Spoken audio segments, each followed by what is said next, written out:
Tomorrow I will have my trio on contrabass guitar, Anthony Jackson, and on drums, Simon Phillips. So it's a power trio, and I've been touring with them since May, and it's been such an amazing experience. I've been having just great time. I don't even want to miss one note that they play. It's so beautiful. I'm enjoying the musical journey. There's something about a rhythm section when it really clicks. Yeah, So unique. we have very special chemistry together, and I'm very, very happy.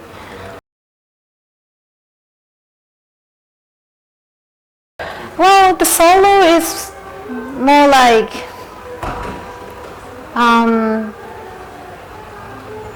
well, if I take the example of sports, solo is more like a judo or boxing, that I fight against myself and alone. But band, the trio is more like baseball, football, soccer. You have a teammate, you have to pass.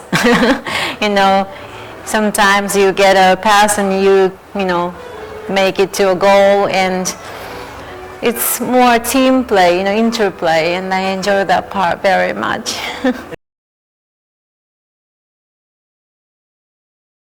Well, I was so I was very lucky to be making an album with Chick Corea, and he just taught me so many things through music, and he has so many drawers, and it was almost like going through a huge library of Chick Corea and learning all of his books, and just trying to answer back from what he is telling me with notes, and it was so amazing.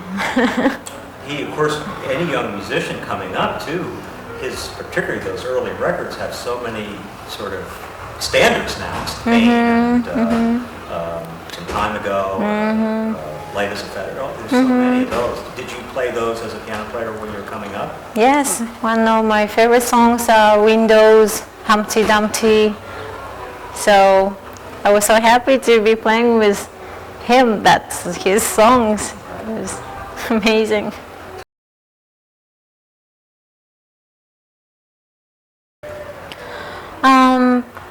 I started playing the piano when I was 6 years old, and I started to listening to jazz music when I was 8, because my first piano teacher happened to be a big jazz fan, and she had so many LPs, and she had me listen to a lot of Errol Garner, Oscar Peterson, and I started to improvise on the classical pieces as well, and just kept playing, and I came to Berklee College of Music when I was 20, and I studied orchestration and composition there.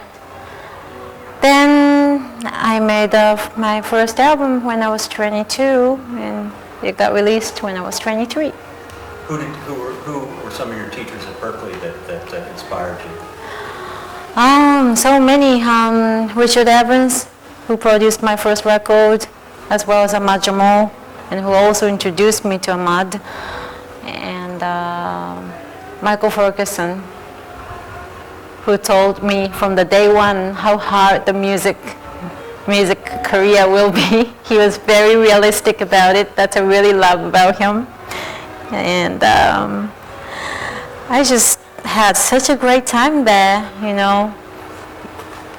I've met so many musicians, really talented musicians there. It was like a treasure box.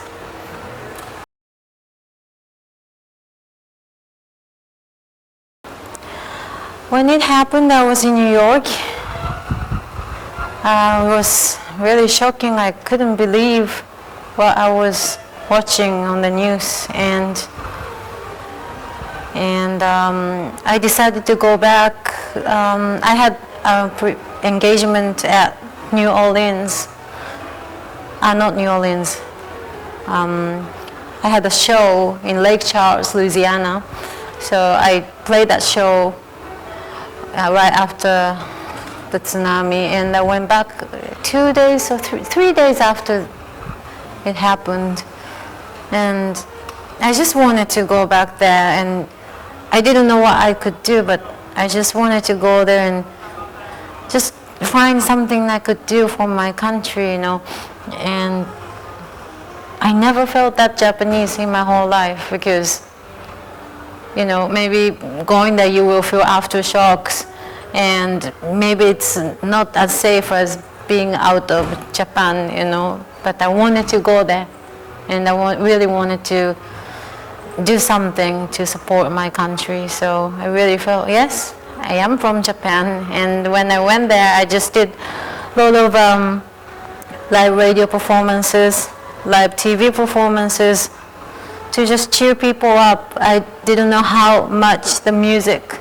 could do at that moment, but that was the only thing I could do, and I believed that it will bring, to some people some joy. So I just had to play, and I played a bunch of shows. Then I came back to the States, did another couple weeks of shows that I had already scheduled. Then I went back again in April, because a lot of clubs couldn't function, because in Japan, a lot of jazz clubs rely on foreign artists, and because of what happened in March, a lot of people had to cancel their engagement, which is totally understandable, but they had to just keep closing the club, and I just felt so sorry for the club, because they have to open, and Tokyo was completely functioning, from 2 weeks after the quake, it was already functioning. But it took time for people to get back to the daily life, because it was such a shocking event.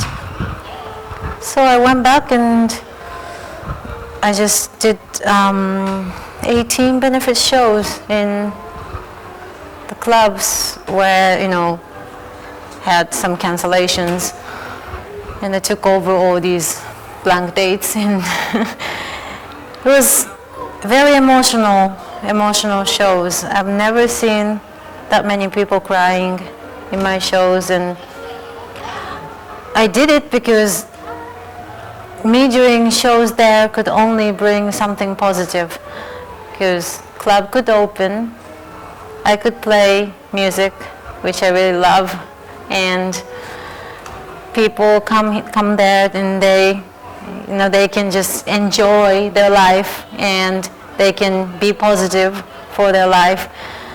And also I was donating everything that, all the proceeds from that engagement. So, I could donate some money to the benefit. So it was all positive, so I had to.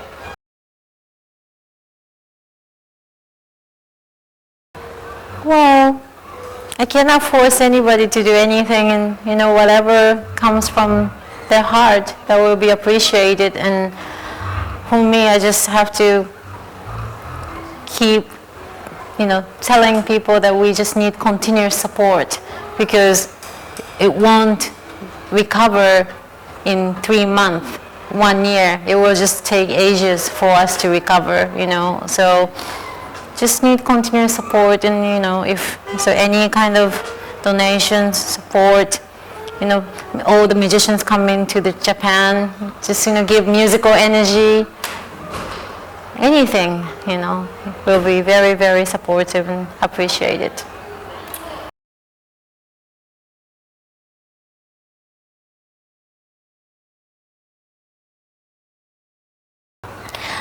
Hi, I'm Hiromi. Thank you for watching. If you want to check out some more interviews, go to jazztimes.com.